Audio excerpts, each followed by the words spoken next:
Question number 13 देखिए, two bodies of masses m1 and m2 have kinetic energy are equal. If p1 and p2 are their respective momentum, then ratio of p1 by p2. तो एक बात ध्यान रखिए, p1 मतलब momentum और kinetic energy का जो रेशियो होता है, जो रिलेशन होता है वो होता है p equal to under root of 2m k। ठीक है, ऐसा रिलेशन होता है ना। ये आप बना सकते हो इसको कैसे, p इक्वल टू होता है mv और काइनेटिक एनर्जी कितनी होती है, काइनेटिक एनर्जी होती है हाफ mv स्क्वायर। तो आप ये रिलेशन बना भी सकते हो और इसे याद भी रख सकते हो, p equal to under root 2m k. तो मासेस जो है वो तो इक्वल है, m1 और m2 दोनों।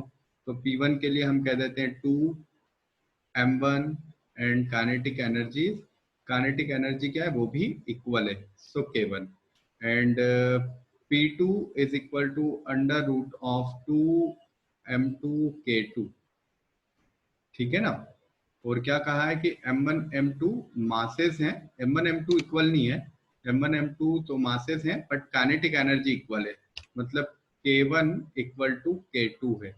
सो अगर इनका रेशियो आप बनाएंगे p1:p2 तो देखो k1 से k2 तो कट हो जाएंगे क्योंकि दोनों इक्वल है, और 2 से 2 भी कट हो जाएगा। तो क्या रेशियो आ रहा है, under root m1 by under root m2। See option आ रहा है। 14 नंबर क्वेश्चन देखो, a light ray a light and heavy body have equal momenta, which one has greater kinetic energy? तो अगर मोमेंटम इक्वल है तो किसकी काइनेटिक एनर्जी ज्यादा होगी। देखो relation, kinetic energy is equal to p square upon 2m। ठीक है, ये होता है kinetic energy p square by 2m। So अगर मोमेंटम इक्वल है तो काइनेटिक एनर्जी किसके प्रोपोर्शनल या इनवर्सली प्रोपोर्शनल हो रही है, kinetic energy is inversely proportional to मास।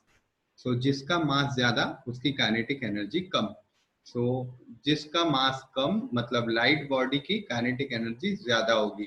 तो किसकी काइनेटिक एनर्जी ज्यादा है, लाइट बॉडी की। तो the greater kinetic energy is of light body. ठीक है, kinetic energy is inversely proportional to m, कब, जब मोमेंटम कांस्टेंट हो। तो मोमेंटम कांस्टेंट दिया है, यहाँ इक्वल दिया है। क्वेश्चन नंबर 15 देखते हैं क्या है।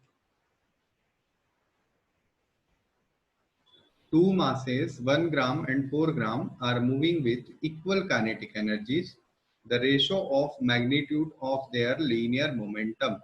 तो ये भी वैसा ही क्वेश्चन है, बिल्कुल आप कर सकते हो आसानी से। रेशियो ऑफ मोमेंटम निकालना है, तो p1 इक्वल टू हुआ under root 2m1 and kinetic energy तो इक्वल है तो k ले लेते हैं काइनेटिक एनर्जी को। इसी तरह से p2 equal to under root of 2m2k equal to upon में अंडर रूट ऑफ 2m2k। तो आप इसको कट कर दीजिए, कैसे k को 2 से 2 को, और p1 by p2 equal to under root m1 by m2। अब m1 तो है 1, m2 है 4 रूट के बाहर आएगा तो 1:2। ये आपका रेशियो बन जाएगा 1:2।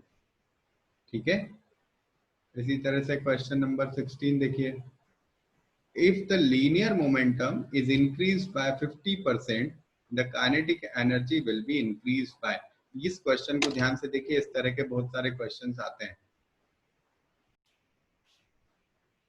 देखो जो रिलेशन है हमारा वो क्या है, k is equal to p square by 2m। अब बॉडी तो सेम है, मतलब मास चेंज नहीं किया है, तो केवल, और 2 भी चेंज नहीं हुआ होगा, तो केवल हमारा जो रिलेशन है वो k proportional to p square ऐसा बनना है, k proportional to p square.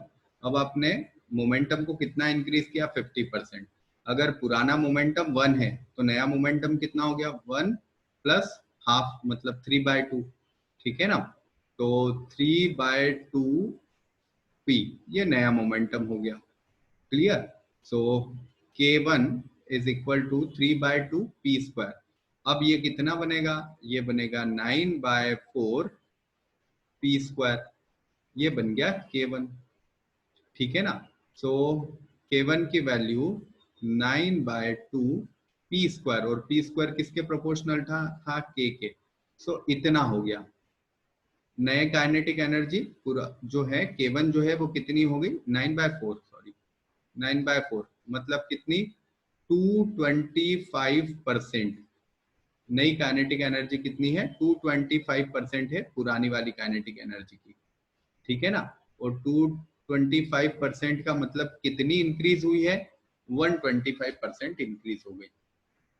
तो 125 आंसर आ गया। नेक्स्ट क्वेश्चन है 17। If the kinetic energy of body increase by 0.1%, the percent increase of its linear momentum will be. कितना percent increase होगा kinetic energy अगर 0.1% increase हो तो लीनियर मोमेंटम में कितना इंक्रीज होगा, ये हमको देखना है। तो अगर आपके पास कभी भी ऐसा रिलेशन हो x equal to y square, ऐसा रिलेशन हो और x के अंदर इंक्रीमेंट किया है और y में पूछा है, तो y में जस्ट हाफ, y में कितना इंक्रीमेंट होगा जस्ट हाफ। तो यहाँ पर कितना आंसर आ जाएगा आपका 0.1%। अगर आपने काइनेटिक एनर्जी इंक्रीज की है तो मोमेंटम में जो इंक्रीज होगा वो 0.05% होगा, ठीक है। एक तो ये तरीका है। और दूसरा, अगर y में इंक्रीमेंट किया है तो x में 2x%, 2 टाइम्स का इंक्रीमेंट होगा। अगर यही इंक्रीमेंट y में किया होता 0.1% का मतलब मोमेंटम में किया होता तो हमारी काइनेटिक एनर्जी जो थी वो कितनी हो जाती 0.2% इंक्रीज हो जाती, ठीक है।